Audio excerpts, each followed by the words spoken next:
Okay, let's talk about how markets work. There are two major elements to the market. On the one hand, we have consumers, and on the other, we have firms or suppliers.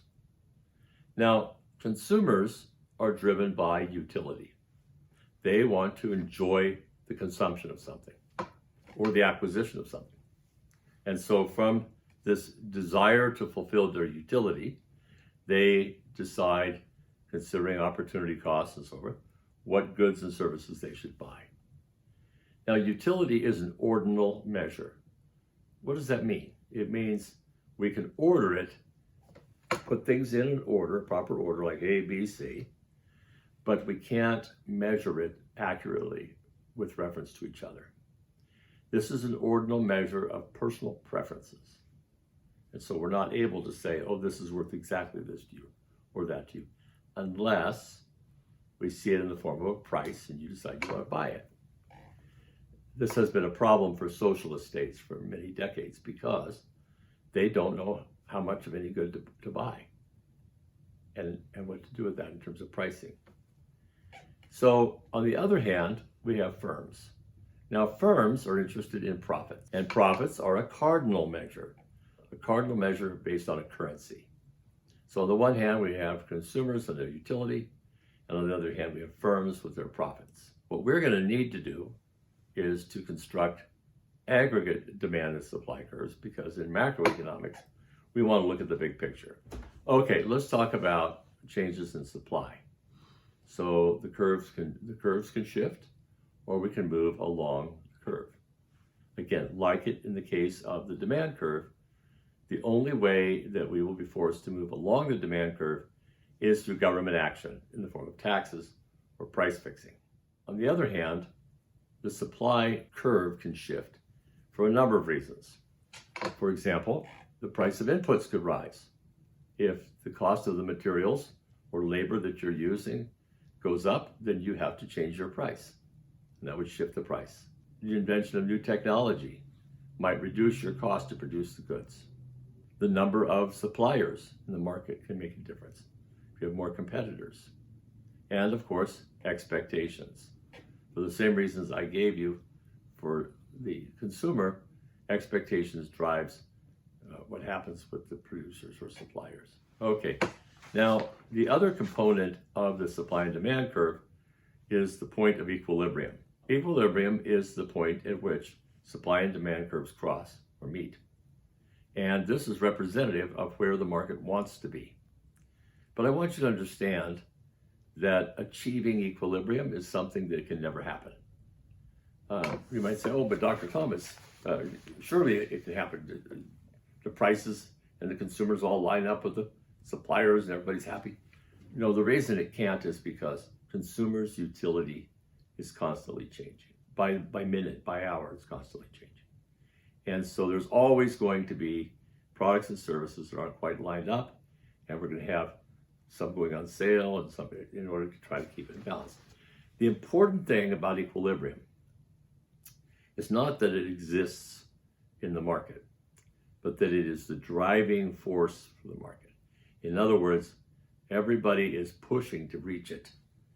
The consumers are trying to get a cheaper price, while the suppliers are trying to get a higher price. This is a constant battle between the two sides that results in a force like gravity pushing the market towards that equilibrium. Now remember that equilibrium is a moving target, so they're not going to be able to reach it in every aspect of the aggregate economy.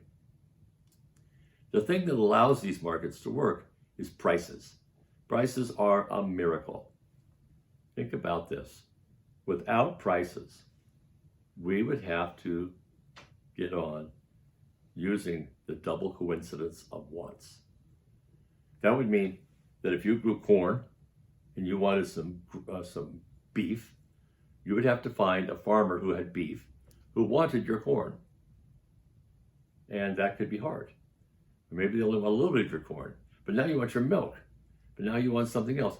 In each case, you'll have to find somebody who can offer you that. Okay, let's talk for a minute about shortages and surpluses. So when the government sets a price and sets that price as a floor, meaning that the price has to be above that amount of the good. Then we can see on the graph that when that floor is there, it's going to separate the demand and the supply curve. And what we're going to have is we're going to have a quantity supplied and a quantity demanded. The quantity demanded is going to be lower because the price is too high. And the quantity supplied is going to be higher because more producers want to make those profits. The result will be we'll produce too many goods and we'll have a surplus of goods.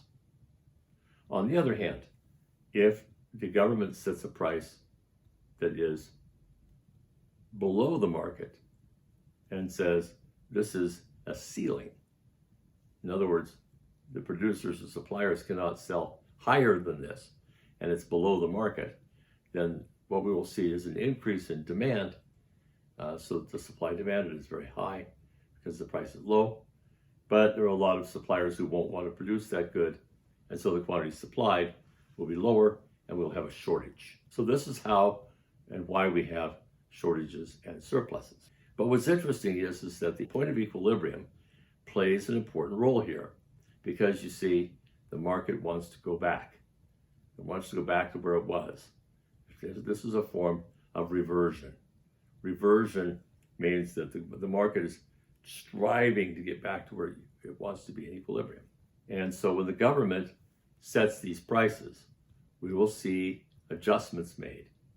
If, for example, you have if you have some housing and the government has decided and that housing is going to be rented at a price below the market, then the owners of that property are not going to be able to receive the full benefit of their property.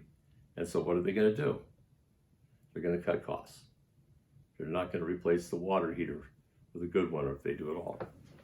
My youngest son was living in an apartment in San Francisco that was one of these. And they didn't have a lot of the amenities you would expect. Beautiful beautiful apartment, high ceilings, great location, no garbage disposal, no dishwasher. They shared a water heater with 3 other apartments. I mean, it was crazy. The old light fixtures were just rotting on the walls.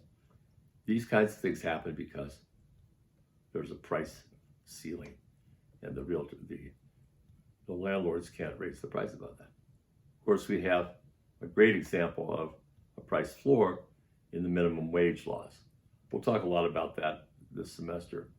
But the minimum wage laws are basically telling the supplier of labor, which is consumers, hey, you can supply your labor, but you have to charge a higher price than the market wants to pay.